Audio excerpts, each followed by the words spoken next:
Hello, Kara here, and if you haven't noticed already, Kara's channel name and her species has been changed to Ceylon Magpie, aka the Sri Lanka Blue Magpie.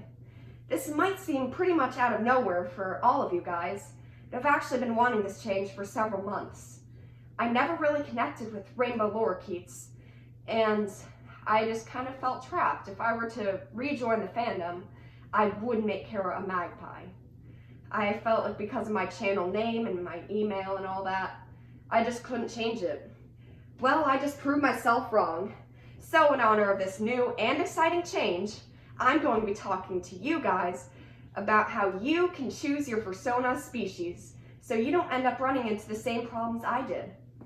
So firstly, when choosing your fursona species, you have to decide if you feel connected to the animal you're choosing. Just because everyone's fursona is a wolf doesn't mean that yours has to be a wolf. You can choose millions of different species, and that's not even counting hybrids and original species like circles and protogens and manokids. There are tons of species out there. Don't feel like you have to choose one that everyone knows about. Conversely, if you feel really connected to wolves and you badly want a wolf fursona, don't shy away from them just because lots of people have wolf fursonas. You can choose to be a wolf if you want to be a wolf. The next thing I want to talk about is markings. Your fursona's markings do not have to be in any way similar to the species markings that your fursona is. For example, Kara's markings were, and still are, similar to the blue-headed Pyonis's markings. However, I never really felt a connection with Pyonis parrots, and even after I changed her species to other creatures, they just didn't seem to fit. For example, the rainbow lorikeet, specifically the th-fortis subspecies, as it was similar to Kara's markings, green wings, a blue head, and a yellow body. I just chose it because of that. But I never really felt a connection to them. You do not need to fall into this trap. Please do not fall into this trap.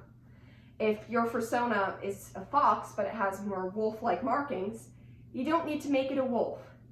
It's a fox, and even if people don't know that, it is a fox. It's probably going to be harder for them to find out what your species is, but that's okay. Your fursona is for you, not for other people. It's also fine to change your species, even after it's been a certain way for a long amount of time. Preferences can change. And your fursona is your fursona, not anyone else's. Even if everyone knows you as a certain species, it's not too late to change. Well, I'm a magpie now. Even if my email name says otherwise, it's still stuck that way, and I don't know how to change it. Why is it like this? Why can't I just be a magpie? I mean, I still am a magpie.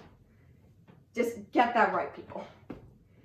Also, even if you have tons of fan art of you as a certain species, but that doesn't apply anymore, you don't need to feel pressured to stay as that species. People will understand if you change. At least I hope they would. If they don't, just ignore them. And yeah, they will understand if you decide to change your species and can't use their fan art. You can display it somewhere, even if it's outdated.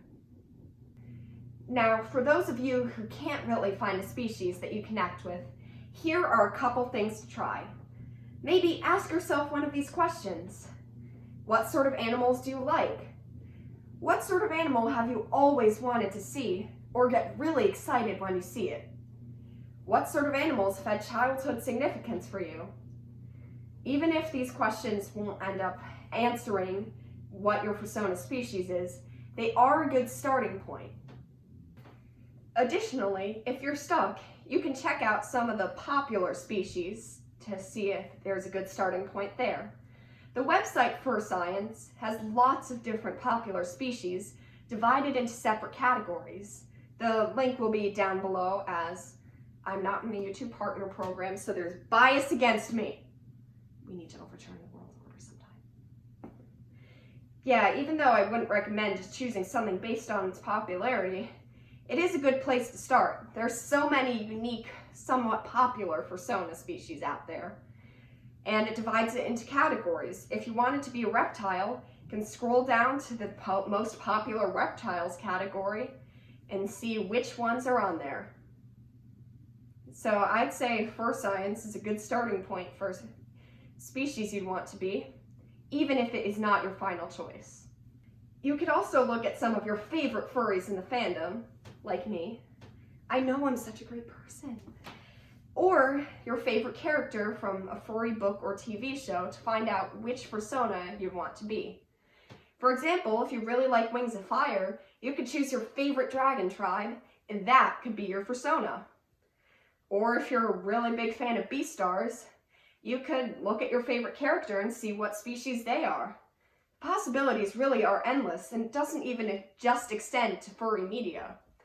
For example, lots of books include phoenixes as a sidekick character. Maybe you'd want to be a phoenix. Or Avatar: The Last Airbender has so many different cool original species and hybrids. I don't see why you could go wrong there. There are so many species there for people of all types, like sky bisons. Or if you're really stuck, you can always keep your eye out for character adopts and people willing to make you a custom. This can be a little bit of a gamble since you might end up with something that isn't your favorite or that you'll never use. But if it works, it works. So keep your eye out for that. Or you can always commission me. I'm broke. I need the money. Please. Do you want to be my first commissioner? Please? Yeah, it's a somewhat good option, but really a last resort option. Unless if you're completely sure about the character and the person you're commissioning. And that's pretty much it for the video. So thank you guys so much for watching. Please like and subscribe. If this video helped you at all, or if it at least gave you some sort of form of enjoyment, I just have to say thank you guys so much. I'm so close to reaching 100 subscribers. Thank you everyone who subscribed already. And for those of you who haven't, it's not too late. You can be in my first 100 subscribers. It's absolutely free. And plus, it's good for you. This is for your safety, not mine. A special shout out to Mako and Twilight Owo on Toy House for being two people who gave me bulletins to advertise for my channel. I just have to say, probably got a decent amount of subscribers from you guys, and I can't express my thanks enough for you two. I hope this small shout out gives you at least a little bit of the respect you deserve. So yeah, thank you guys so much. And also thank you to that one person who bought a sticker from me on Redbubble. It's my first real purchase. 21 cents, baby. I'm rich. I'm rich. Yeah, links to my Redbubble will be down in the description. I feel too lazy to do any sort of shameless self-promotion. That doesn't mean that I've grown any sort of morals about self-promotion. I have morals in other areas, just doesn't extend to self-promotion. So yeah, I'll see you guys next time where I'm going to be talking about all my fursonas and characters. And maybe leave me some questions down in the comments. I'm going to be doing a Q&A in a couple months probably, and I need to start collecting questions right now, so please do that. And I'll see you guys next time. Bye bye.